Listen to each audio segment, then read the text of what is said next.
নমস্কাৰ বন্ধুসকল, মোৰ ইউটিউব চেনেলত আপোনালোক সকলোকে স্বাগতম জনাইছো। আজি মই লৈ আহিছো অসম টেট 2019 বৰ্ষৰ প্ৰশ্ন কাকতত আহিবলগীয়া কিছুমান প্ৰশ্ন আৰু উত্তৰ। এটো পৰিৱেশ অধ্যয়নৰ ওপৰত ভিত্তি কৰি দিছো মই।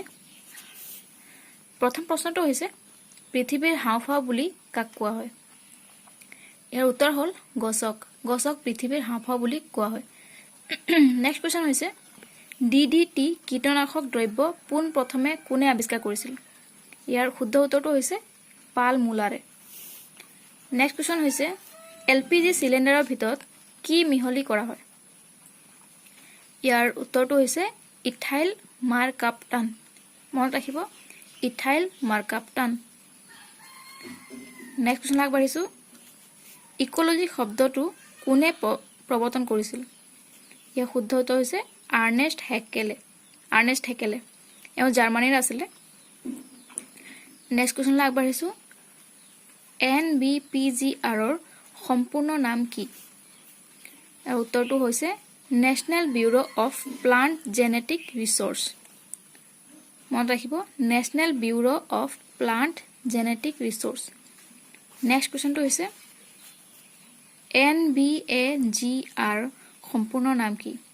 ইয়াৰ উত্তৰটো হৈছে national bureau of animal genetic research. ইয়াৰ শুদ্ধ উত্তৰটো হৈছে national bureau of animal genetic research. মনত ৰাখিব, এইটো হৈছে এনিমেলৰ আৰু ওপৰৰ প্ৰশ্নটো হৈছে প্লান্ট। দুটা শব্দৰ পাৰ্থক্য আছে খালি। নেক্সট কুৱেশ্যনলৈ আগবাঢ়িছো এইডছৰ সম্পূৰ্ণ নাম কি? এইডছ এটা বেমাৰ, তাৰ সম্পূৰ্ণ নাম কি? ইয়াৰ উত্তৰটো হৈছে একুৱাৰ্ড ইমিউনোডেফিচিয়েঞ্চি চিনড্ৰম। নেক্সট কুৱেশ্যন হৈছে 8 নম্বৰ আনুষ্ঠানিকভাৱে পৰিয়াল পৰিকল্পনা আঁচনি ক'ত গ্ৰহণ কৰা হয়? এইটো মই লিখিবলৈ অলপ ভুল কৰিলোঁ। পৃথিৱীৰ ভিতৰত ক'ত গ্ৰহণ কৰা হয়? ইয়াৰ শুদ্ধ উত্তৰটো হৈছে ভাৰতবৰ্ষত। মনত ৰাখিব, পৰিয়াল পৰিকল্পনা আঁচনি ভাৰতবৰ্ষত গ্ৰহণ কৰা হয় পোন প্ৰথমবাৰৰ। 9 নম্বৰ প্ৰশ্ন হৈছে বিশ্ব পৰিৱেশ দিৱস কেতিয়া পালন কৰা হয়? এইটো পৰীক্ষাৰ প্ৰশ্ন আপোনালোকে দেখিবলৈ পাব এইটো প্ৰশ্ন, গতিকে এইটো মনত ৰাখিব। বিশ্ব পৰিৱেশ দিৱস কেতিয়া পালন কৰা হয়? 5 জুন তাৰিখে।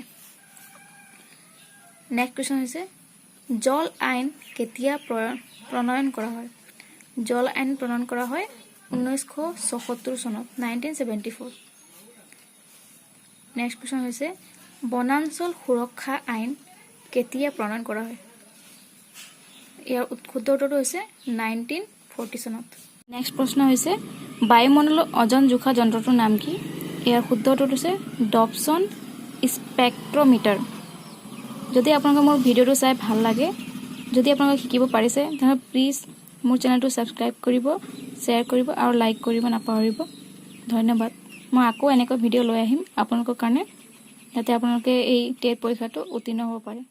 Thank U.